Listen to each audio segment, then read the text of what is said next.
Hi friends, welcome to power talks. ఈరోజు మేము సరదాగా కాన్వర్జేషన్ పెట్టుకోవాలనుకున్నాం. ఆ కాన్వర్జేషన్ ఏంటి అనేది మా బాబాయ్ చెప్తాడు.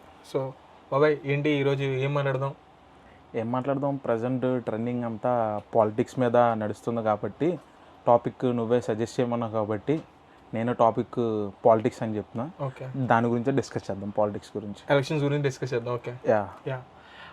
ఫస్ట్ ఎలక్షన్స్ అనగానే మనకు గుర్తొచ్చే పాయింట్ ఏంటంటే బాబాయ్, ఓటు. ఓటు వేస్తేనే సీఎం క్యాడర్ అనేది నిలబడుతుంది. సో ఓటుకు ఉన్న క్రెడిబిలిటీ ఆఫ్ ఏజ్ ఏంటి? 18 ఇయర్స్. 18 ఇయర్స్లో వీడికి ఓటు ఇస్తున్నాం మనం అని చెప్పేసి గవర్నమెంట్ మనకి ఒక అథారిటీ ఇచ్చిందనమాట. సో 18 ఇయర్స్లో ఒకడు ఓటు వేస్తాడు అన్న గ్యారంటీ ఉంటే ఆడికి ఉండాల్సిన మెచ్యూరిటీ ఏంటి? ఓటు వేయాలి అనుకుంటే, ఇప్పుడు పలానా సీఎంని నిలబడదాం తను అనుకుంటున్నాడు అనుకుంటే కనుక దానికి కావాల్సిన క్రెడిబిలిటీ ఏంటి ఆడికి తెలుస్తుందంటావా? ఖచ్చితంగా కంపల్సరీ. ఈ ప్రజెంట్ ఉన్న రోజుల్లో కంపల్సరీ తెలుస్తుంది.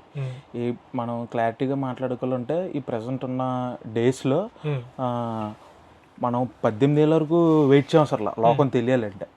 13 ఇయర్స్కి 12 ఇయర్స్కి ఈవెన్ ఇంకా తక్కువ ఏజ్ అప్పుడే ప్రపంచం అంటే ఏంటి, మంచి అంటే ఏంటి, చెడు అంటే ఏంటని కంపల్సరీ అందరికీ తెలుస్తుంది. ఒక first class, second class, even third class వచ్చాడు అనేసరికి ఏమవుతుంది, ఆ ఫోన్ ఎలా యూజ్ చేయాలో తెలుస్తుంది, ఫోన్ వస్తే ఎలా లిఫ్ట్ చేయాలో తెలుస్తుంది, ఫోన్ వస్తే ఎలా కట్ చేయాలో తెలుస్తుంది. అంత ఏజ్కి తెలుతున్నప్పుడు టెక్నాలజీ అంత అడ్వాన్స్ అయింది, మనుషులు కూడా అడ్వాన్స్ అయ్యారు. ఈవెన్ ఓటు విషయంలో అడ్వాన్స్ అవ్వలేదు అనడానికి ఛాన్సెస్ తక్కువ, చాలా ఛాన్సెస్ తక్కువ. నేను అంటాను చాలా చాలా మైన్యూట్ ఛాన్సెస్ అంటాను నేను.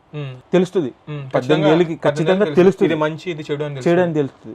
ఈవెన్ 18 ఇయర్స్ వరకు వెయిట్ చేయాలి మంచి ఏదో చెడు ఏదో తెలియాలంటే. 10th క్లాస్ ఎన్ని ఇయర్స్ వస్తారు? 15 ఇయర్స్ 16 ఇయర్స్ అనుకోండి. నీకు అప్పటికే అర్థమైపోద్ది మంచి ఏది, మన మనుషులతో ఎలా నడుచుకోవాలి, మన మనుషులు పెట్టారు అనేది కంపల్సరీ అర్థం అవుద్ది. మనం 18 ఇయర్స్ వరకు వెయిట్ చేయాల్సిన అవసరం లేదు. కాకపోతే మన పెద్దోళ్ళు పూర్వం మన రాజ్యాంగంలో వీటిలో రాసిన రూల్స్ ప్రకారం ఏంటంటే ఒక మనిషికి 18 ఇయర్స్కి రావాలని ఓటు హక్కు పెట్టారు కాబట్టి 18 ఇయర్స్ ఏజ్ అనేది మనం కన్సిడర్ చేద్దాం. ఫర్ ఎగ్జాంపుల్ మనం ఒక పర్సన్ తీసుకుందాం. 18 ఇయర్స్కి ఒక పర్సన్ అన్నాడు. నువ్వు అన్నట్టు 18 ఇయర్స్కి ఒక పర్సన్, వీడు ఫుల్ మెచ్యూర్డ్ ఎనఫ్. నువ్వు అన్నట్టు ఆడికి అన్ని తెలుస్తున్నాయి, అన్ని నాలెడ్జ్ ఉంది. వీడు 18 ఇయర్స్కి వచ్చిన కాయిన్కి ఇంకో సైడ్ కూడా ఉంటుంది కదా, వీడికి తెలియపోవచ్చు. ఛాన్స్ ఉన్న ఆ ఛాన్స్ కూడా ఉంటాయి. ఎంత డెమోక్రసీలో వీడికి తెలిసింది వీడికి తెలియపోవచ్చు. అందుకే కాబట్టి ఫస్ట్ ర్యాంక్ ఉంటుంది, లాస్ట్ ర్యాంక్ ఉంటుంది ఖచ్చితంగా. కాబట్టి ఫస్ట్ ర్యాంక్ ఉన్నవాడు గురించి ఓకే, టాప్ నచ్ ఆడు ఖచ్చితంగా వచ్చి ఓటేస్తాడు. ఆడిని ఎవరు గెలిపించుకోవాలనుకుంటున్నాడు ఆడు గెలిపించుకుంటాడు, ఆడికి ఉన్న క్రెడిబిలిటీ బట్టి. ఓకే, తెలియనోడి పరిస్థితి ఏంటి? ఆడు ఫర్ ఎగ్జాంపుల్ నేను అడుగుతున్నా, వాడి ఇంట్లో ఏమని చెప్తారు, అరే నువ్వు పలానా దానికి వేసేయి ఎందుకంటే అక్కడి నుంచి మనకి మంచి జరిగింది, నువ్వు దీనికి వేసే అనగానే ఆడే లేసేస్తాడు. అవునా కదా? ఉన్న డెమోక్రసీలో ఫస్ట్ ఉన్నవాడికి మెచ్యూరిటీ ఉంటుంది, నువ్వు అన్నట్టు ఆడేస్తాడు. లాస్ట్ ఉన్నవాడికి ఉండదు కదా. ఆ లాస్ట్ ఉన్నవాడు పర్సెంట్లో నువ్వు తీసుకున్నప్పుడు 70% ఆఫ్ డెమోక్రసీలో అందరూ 18 ఇయర్స్ వాళ్ళు మెచ్యూర్డ్ ఎనఫ్ అయితే 30% ఆఫ్ నాన్ మెచ్యూర్డ్ అనుకున్నాం. వాళ్ళు తల్లిదండ్రులు చెప్పిన దాన్ని బట్టో, చుట్టూ ఉన్న సొసైటీ బట్టో, ఉన్న పుష్ బట్టో వాళ్ళు ఓటేస్తారు. ఆ ఓటు హక్కు వేస్ట్ అంటావా, లేకపోతే ఆ ఓటు హక్కు నువ్వు ఎలా తీసుకుంటావు? ఆడు జెన్యున్గా ఓటేసినట్టు కాదు కదా, ఆడున్న మెచ్యూర్డ్ ఎనఫ్లో. ఆడున్న మెచ్యూర్డ్ ఎనఫ్లో ఆడు జెన్యున్గా ఓటేయకపోవచ్చు, కానీ అలా నువ్వు అన్నావు కదా, ఏది వాళ్ళ ఇంట్లో వాళ్ళు చెప్తే వేసాడు, ఏది వాళ్ళ ఇంట్లో వాళ్ళకి తెలియదు అంటావు, అది మంచిగా చెడు. ఇప్పుడు అదే అంటున్నా, వాళ్ళ ఇంట్లో వాళ్ళకి తెలియదు. 18 ఇయర్స్కి మనకు మంచిదో చెడేదో తెలియదు నువ్వు అంటున్నావు. వాళ్ళ ఇంట్లో వాళ్ళు ఎన్ని ఇయర్స్? మాక్సిమం 30 ఇయర్స్ అవ్వచ్చు, 35 ఇయర్స్ అవుతుంది. వాళ్ళకి తెలుస్తుంది కదా మంచిదో చెడే అనేది. ఆ మెచ్యూర్ లేని గైడెన్స్ చేసేది వాళ్ళే కాబట్టి వాళ్ళకి తెలుసు, అది అబ్సల్యూట్లీ వాల్యుబుల్గా తీసుకోవచ్చు. నెక్స్ట్ పాయింట్ ఏంటంటే, వాడు 18 ఇయర్స్ ఓటేశాడు, పలానా క్యాండిడేట్ని ఎంచుకున్న తర్వాత తను నాకు ఇది చేయలేదు నేను వెళ్ళి ప్రశ్నించాలి. అలా ప్రశ్నించాలి అంటే వీడికి ఉన్న క్రెడిబిలిటీ ఏంటి? ఏదైనా అమౌంట్ తీసుకోకుండా నిజాయితీగా నేను ఓటేసాను, నాకు వర్క్ జరగలేదు ఇక్కడ అని స్వేచ్ఛగా క్వశ్చన్ చేసే అంత స్వేచ్ఛ ఉందంటావా ఇక్కడ? కంపల్సరీ ఉంది. ఏ బేసిస్ మీద ఉంది అని నీ ఒపీనియన్? ఏ బేసిస్ మీద అంటే నోవేడేస్ ఇప్పుడు నువ్వు ప్రశ్నించాలంటే డైరెక్ట్గా నాయకుడి దగ్గరికి వెళ్ళి ప్రశ్నించాల్సిన అవసరం లేదు. ఇప్పుడు నాయకుడికి, నువ్వు వేసిన నాయకుడికి కానీ ఈ ప్రపంచానికి కానీ రీచ్ అవ్వాలంటే చాలా మార్గాలు ఉన్నాయి.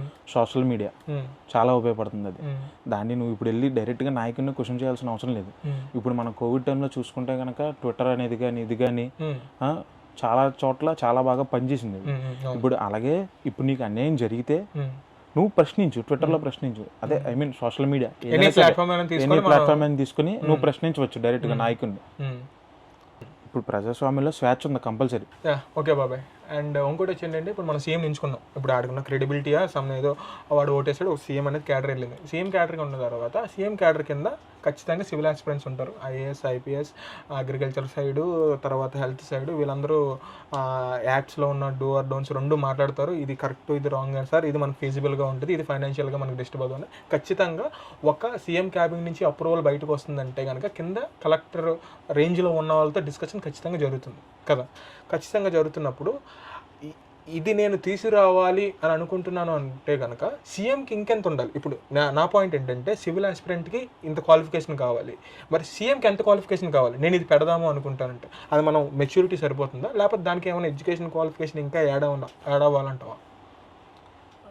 ఎడ్యుకేషన్ క్వాలిఫికేషన్ కావాలి, ప్లస్ అది ఆలోచించే విధానం మీద కూడా ఆధారపడి ఉంటుంది. ఆబ్వియస్గా మనకి మెచ్యూరిటీ మీద కంపల్సరీ బేస్ అయ్యి ఉంటుంది, అది ఆలోచించే విధానంలో కూడా ఉండాలి. అది ఇప్పుడు ఇంకో పాయింట్ నాకేమనిపించింది అంటే, మామూలుగా ఇప్పుడు సీఎంని ఎవరైనా ఎక్స్పెక్ట్ తీసుకున్నా సరే మామూలుగా సివిల్ ఆస్పిరెంట్స్ ఉన్నారు. ఫర్ ఎగ్జాంపుల్ మన జయప్రకాష్ నారాయణ గారిని తీసుకో, ఆయన పలానా సీఎం కింద వర్క్ చేసి మళ్ళీ వాలంటీర్ రిటైర్మెంట్ తీసుకొని మళ్ళీ బయటకు వచ్చి పార్టీ పెట్టి లోక్సత్తా అని ఆయన కొన్ని లీడింగ్ మెజారిటీతో గెలిచి సభలోకి వెళ్ళి సభలో నా ఒపీనియన్ ఇదని చెప్పేసి గొంతెత్తి మాట్లాడేంత క్యాపబిలిటీ ఉన్న ఆయన ఇప్పుడు పాలిటిక్స్లో చూస్తే కొద్దిగా మనకు గ్యాప్ వచ్చింది. ఎంత కాదనుకున్నా అప్పుడు ఉన్నంత ఫ్రీక్వెంట్గా ఇప్పుడు మనకు కనబట్టలేదు కదా.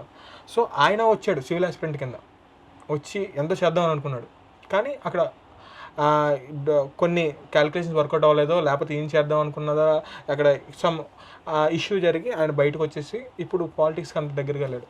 సో మరి సివిల్ ఆస్పిరెంట్స్ వస్తే ఇంకొద్దిగా క్వాలిఫైడ్ వర్క్ జరుగుతుంది కదా, ఎందుకంటే వాళ్ళకి తెలుసు కాబట్టి ఎలాగో సీఎం ఖచ్చితంగా వీళ్ళు కన్సల్ట్ అవ్వాలి, అయిన తర్వాత డెసిషన్ బయటకు వస్తున్నప్పుడు వీళ్ళు ఎందుకు పోటీ చేయకూడదు. ఇంకా ఇప్పుడు ఒక సివిల్ ఆస్పిరెంట్ కంపల్సరీ రావట్లేదు, వాళ్ళు ఎందుకు నిలబడకూడదు అన్న దానికి వాళ్ళు ఎందుకు రావట్లేదు, ఫస్ట్ వాళ్ళు ఎందుకు రావట్లేదు, వాళ్ళు ఒకవేళ వచ్చినా ఎందుకు నిలబడలేకపోతున్నారు, వాళ్ళు వచ్చినా ఎందుకు నిలబడలేకపోతున్నారు, వాళ్ళ మీద జనాలకు నమ్మకం లేక, ఇప్పుడు లేకపోతే నమ్మకం కలిగించేలాగా వాళ్ళు నడుచుకోలేకపోతున్నారు. ఇప్పుడు నమ్మకం కలిగించగలగా నడుచుకోవాలి అనుకుంటే, నమ్మకం కలిగేలా నడుచుకోవాలనుకుంటే ఖచ్చితంగా ఎవరో వాళ్ళ ముందో ఎవరో ఒకరు పోటీ చేసిన వాళ్ళు ఉంటారు, లేకపోతే సమ్ ఎగ్జాంపుల్ తీసుకున్నా సరే వాళ్ళ తర్వాత వీళ్ళు వచ్చారు, మనం ఖచ్చితంగా ఆ ఫుడ్ స్టెప్స్ ఫాలో అవుతారు ఖచ్చితంగా అన్న ఆశతోనో లేకపోతే వేరే దాంట్లోనో ఖచ్చితంగా వెళ్తాం. ఖచ్చితంగా అదనేది జరుగుతూ ఉంటుంది. జరిగిన తర్వాత అప్పుడు అట్లా జరిగినప్పుడు మనం అనుకున్నట్టు జరిగే ఛాన్సెస్ తక్కువ ఉంటాయి కదా ప్రతి చోట. ఇప్పుడు ఆయన అయితే 100% చేద్దాం అనుకున్న వాళ్ళు ఖచ్చితంగా ఎక్కడో అక్కడ 70% చేసినా 30% కానీ లాస్ ఉంటుంది. ఆ లాస్ కూడా మనం బేర్ చేయాలి కదా, ఆ లాస్ ఈయన బేర్ చేయలేకపోయారేమో, అలాగన్నా మనం అనుకోవచ్చు కదా. అంతే, ఆ లాస్ ఆర్ బేర్ చేయలేరు కాబట్టి నువ్వు అన్నట్టు మిడిల్ డ్రాప్ అయ్యారు, ఇప్పుడు దూరంగా ఉన్నారని చెప్పేసి అంటున్నారు పాలిటిక్స్కి. కాబట్టి అది మనం ఇంకా దాన్ని అట్లా సివిల్ ఆస్పిరెంట్స్ వచ్చే ఛాన్సెస్ అయితే చాలా తక్కువ ఉన్నాయంటావు.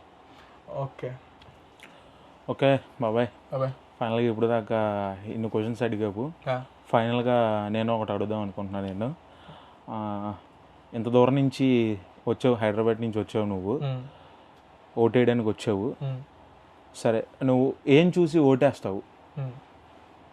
ఇప్పుడు నువ్వు ఒక నాయకుడిని ఎన్నుకోవాలంటే ఏం చూసి ఓటేస్తావు? నీకు ఏం జరగాలని ఓటేస్తావు?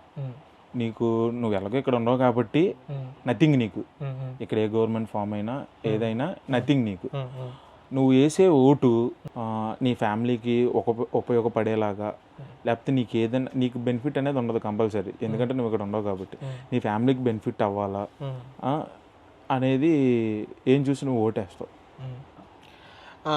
బాబాయ్, నా ఊరిని ఎలా నేను యూజ్ చేసుకోవాలనుకుంటున్నానంటే కనుక ఫస్ట్ నేను ఇప్పుడున్న ఫ్రెండ్ సిచ్యువేషన్లో నేను 3 అనుకుంటా: హెల్త్, ఒక క్వాలిఫైడ్ ఎడ్యుకేషను, దానికి తగ్గ జాబ్. ఈ 3 కనుక ఏ గవర్నమెంట్ నుంచి పర్ఫెక్ట్గా వస్తుందని నేను అనుకుంటాను, ఇప్పుడున్న పరిస్థితి దాన్ని బట్టి నేను ఓట్ వేయడానికి నేను డిసైడ్ అవుతాను. ఇప్పుడున్న పరిస్థితుల్లో బట్టి మెయిన్ మనకు కావాల్సిన నుంచి గవర్నమెంట్ నుంచి ఈ 3 కాబట్టి ఇవి క్వాలిఫైడ్గా నాకు, తర్వాత నా కుటుంబానికి హెల్త్ పరంగా, తర్వాత నాకు వచ్చే పిల్లలకి అది వెళ్తుందా లేదా అని ఒక అనలైజ్ చేసుకొని దాన్ని నేను ఓట్ వేయాలని నేను అనుకుంటాను. సో ఆడియన్స్, మీకు కూడా చెప్పేది ఏంటంటే cash your vote with qualified thoughts. మంచిగా ఆలోచించండి, ఉన్న సిచ్యువేషన్ గురించి ఆలోచించుకోండి, ఏది కరెక్ట్ ఏది రాంగ్ అనేది పర్సనల్గా మీకు ఒక ఒపీనియన్ ఉండాలి, వేసేటప్పుడు ఉంటుంది కూడా, దాన్ని మేము రెస్పెక్ట్ చేస్తున్నాం. అందుకే మీ ఓట్ని మీరు క్యాష్ చేయండి. ఏ బాబాయ్? Cash your vote, cash your vote. Don't waste your vote. Okay, thank you.